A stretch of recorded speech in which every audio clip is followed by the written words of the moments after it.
This is Passengers United. Good evening. My name is Charlton D'Souza. I'm the president of Passengers United. We're all volunteers. We don't get paid for what we do, but we love our city and we love the subway. So I've been listening to this meeting very carefully, and these are the facts. There have been 60 people who have been killed by subway trains, 60, and 200 came into contact with the tracks in addition. And there's been 10 murders in the subway because there was that murder at West 4th Street. I've been to all of these crime scenes overnight, and I can tell you we have a wish list of things that we need from the city council. And the wish list of things we need is issues with communication. We've been trying to get a meeting with the mayor and the head of the city council. That hasn't happened yet. We would love to have that meeting.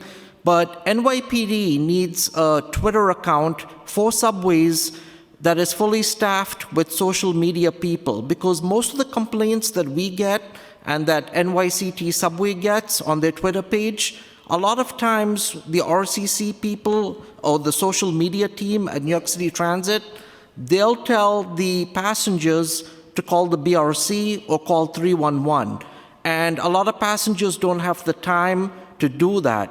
So there has to be a better way to do real-time reporting. As far as the 311 system, the mobile app, it's very hard to put tickets in there because in the drop-down menu, like if you see a condition at a subway station, like Waverly Place at West 4th Street, which we've been complaining about for the last 2 years over there, a lot of times the police officers, when you go up to them and you ask them for assistance, they'll tell you, oh, it has to, a 911 call has to be placed.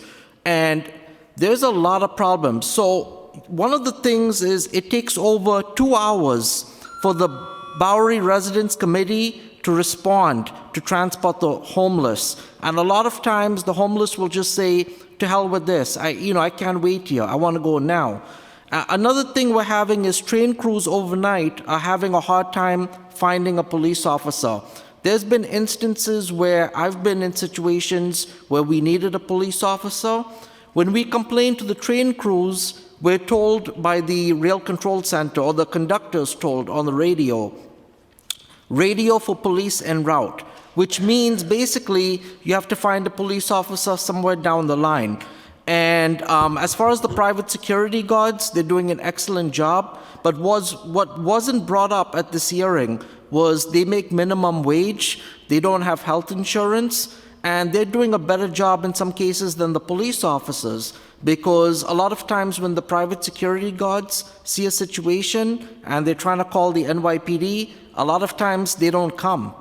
This is the problem with 911. I've called 911 in situations. I had to call 3 times. There was a situation where I was on an E train, and this guy had exposed himself to 2 women on the train.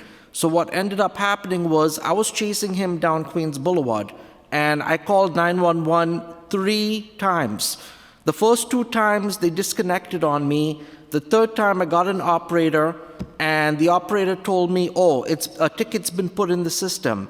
It wasn't until I found a captain sitting in a patrol car who helped me out.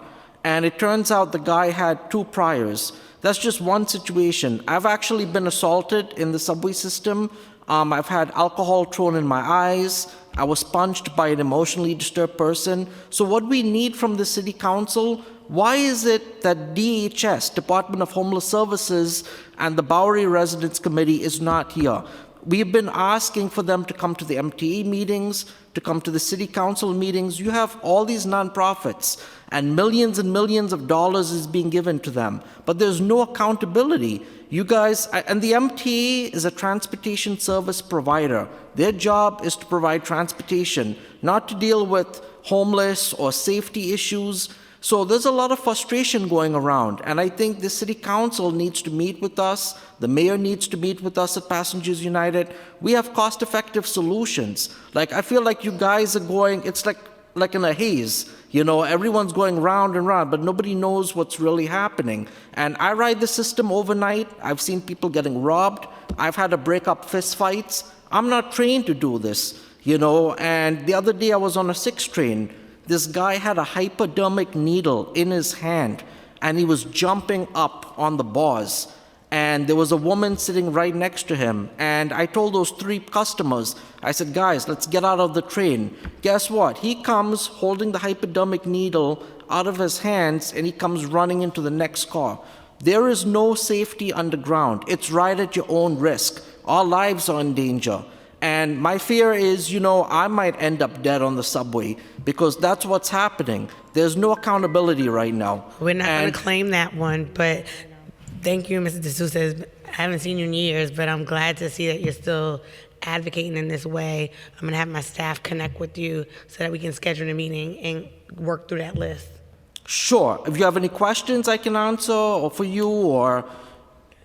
Yeah, so when you talk about communication, which I find, very important, have you thought about any type of communication that you found to be effective that the city agencies, whether it be NYPD or whomever, are not utilizing that could utilize it?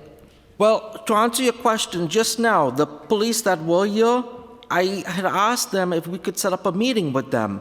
None of them would give me their business cards. The guy just took my phone number down. And this was the same thing with the other transit police chief. He did not communicate with us.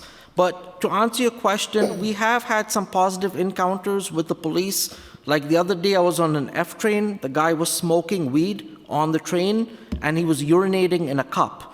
And the train pulled into 169th Street. Right away, all of us ran, but I saw 2 police officers, and I pointed them out. I held the doors, and I said, the guy's right there. Sometimes, if you're lucky, it works. But overall, the police department, I feel like the officers, the morale has dropped.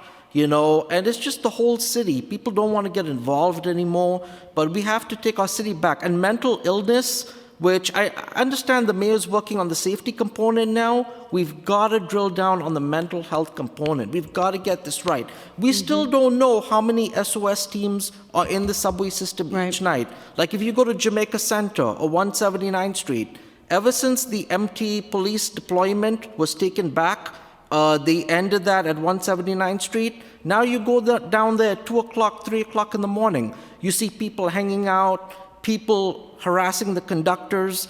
The conductors are so scared now, they keep the doors closed inside the subway until it's time to pull out, until they get the indication lights. Well, first and foremost, we want you to stay safe. So you be careful out there, right? That's the first thing. And I appreciate your comments because they're very helpful to me and Chair Brooks Powers. I would really like if you have your testimony written, that you email it to me or at least copy me when you send it to the chair. Sure. And just so I have I would just need your emails because I just found out about this meeting overnight. At like 8 o'clock this morning, I found out I'll about make sure this. that you have, I'll give you one of my business cards. Yeah, sure, I appreciate your testimony. Thank you. Thank you. And one more thing, the auxiliary police, a lot of them are being put in the subway system. I'm thinking about becoming an auxiliary police officer. We need them. Please add more funding to that. Thank you.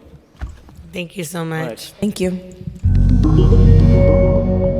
Thanks for watching. To stay up to date with Passengers United, please subscribe and follow us on social media.